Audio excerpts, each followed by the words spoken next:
ఓర్చుకో అమ్మా, ఓర్చుకో.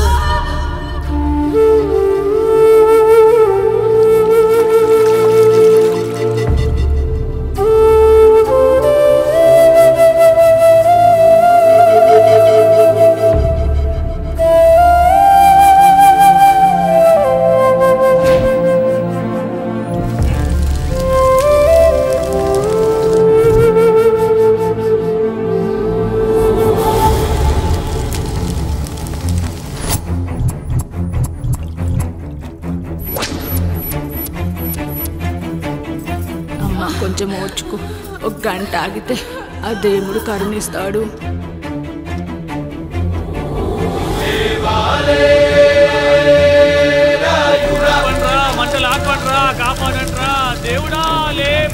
ఆయన లేవాలి, ఈ మంటలు ఆరాలి.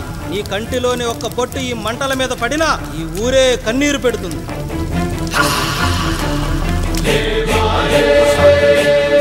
ఈరోజు మన ఊరాచారం నా వల్ల గోదావరిలో కలిసేలా ఉందిరా. భగవంతుడా, ఒక్క 5 నిమిషాలు, ఒక్క 5 నిమిషాలు నాకు పిల్లడ పిలిచి తండ్రి. సన్నని చిరుకులు వడగలుగా మారి పిడుగుల రూపంలో బయటకు వస్తున్నాయిరా. నాలోని బాధ అనిచోదు. ఇప్పుడు ఇంకొక 5 నిమిషాలు అంతే. నీళ్ళు సిద్ధంగా ఉంచుకోండి.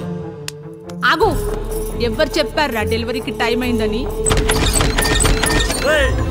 ఆ దేవుడు నిద్ర లేచే వరకు ఈ ఊరు ఒత్త కూడా పోసుకోదు. ఇంకా 5 నిమిషాలు లేట్ అయితే ఆవిడ పేరు ముందు లేట్ పడుతుంది. అది చచ్చినా ఆ బిడ్డ వచ్చినా ఆ దేవుడు మంచం దిగి నేల మీద పడ్డాకే నీ కత్తి దాని ఒంట్లో దిగాలి. శభాష్ రా సమ్రా. ఇంకా నా వల్ల కాదురా, నా వల్ల కాదు. ఒక్క చుక్క కింద పడ్డా నేను చంపేస్తానురా. గొంతులో ప్రాణం పైకి పోవాలి గాని గుంటలో నీళ్లు కిందకి రాకూడదు.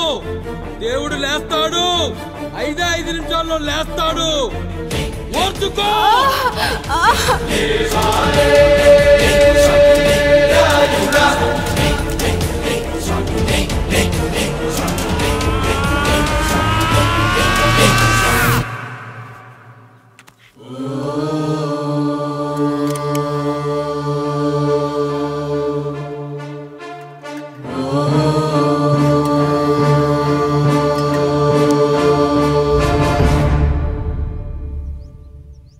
రాయుడు గారు నిద్ర లేచారు.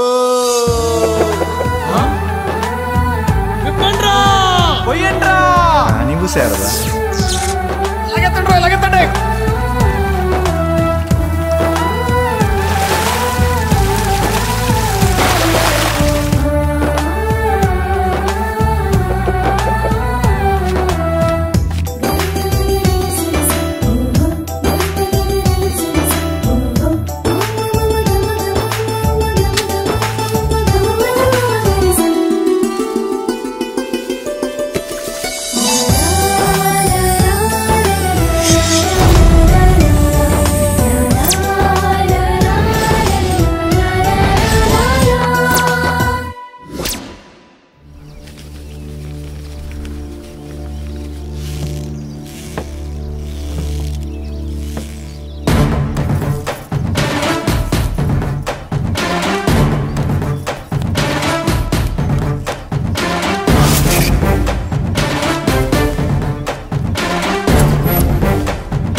అయ్యా, మన ఈరిగాడికి సంవత్సరం క్రితం పెళ్ళయిందయ్యా. మొన్నటిదాకా తాడు బంగారంలో ఉన్న వాళ్ళ జీవితం ఇప్పుడు తాడు ఫ్యాన్లో మారిందయ్యా.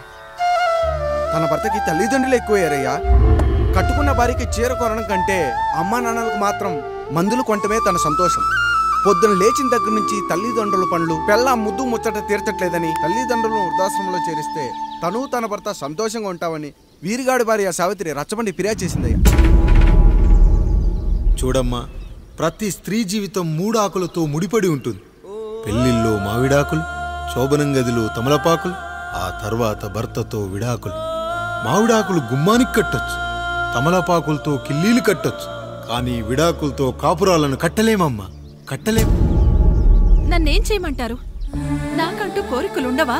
భర్తతో సరదాగా ఒక్కదాన్నే గొడవ పడాలని, ఆయన కష్టపడి అలిసొస్తే పక్కింటి వాళ్ళ కబుర్లన్నీ చెప్పాలని, వచ్చిన జీతం మొత్తం చేతికిచ్చాక నేనే 10వ పరకో చేతిలో పెడితే ఆయన కళ్ళల్లో ఆనందం చూడాలని నాకనిపించదా?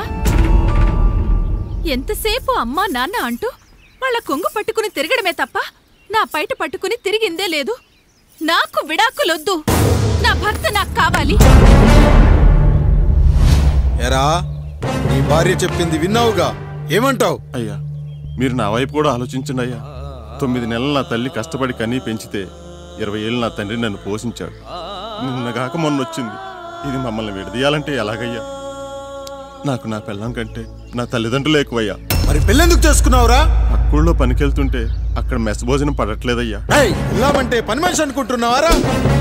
అసలేమనుకుంటున్నావురా? ఆడదంటే నీకంటే చిన్నదవుతే చెల్లవుతుంది, పెద్దదైతే అక్క అవుతుంది, పెళ్లి చేసుకుంటే భార్య అవుతుంది, ఆ తరువాత తల్లి అవుతుంది. మగాడేముందిరా, ఆఫ్టర్ ఆల్ తండ్రి అవ్వగలడు. మగాడు పురుషుడు అని పలకాలంటే పెద్ద కష్టమేమీ లేదు. కానీ స్త్రీ అని పలకాలంటే నోట్లో కండరాలు, నాలుక అష్టవంకరలు తిరిగి కష్టపడాలరా. స్త్రీ జీవితం కూడా అంతే.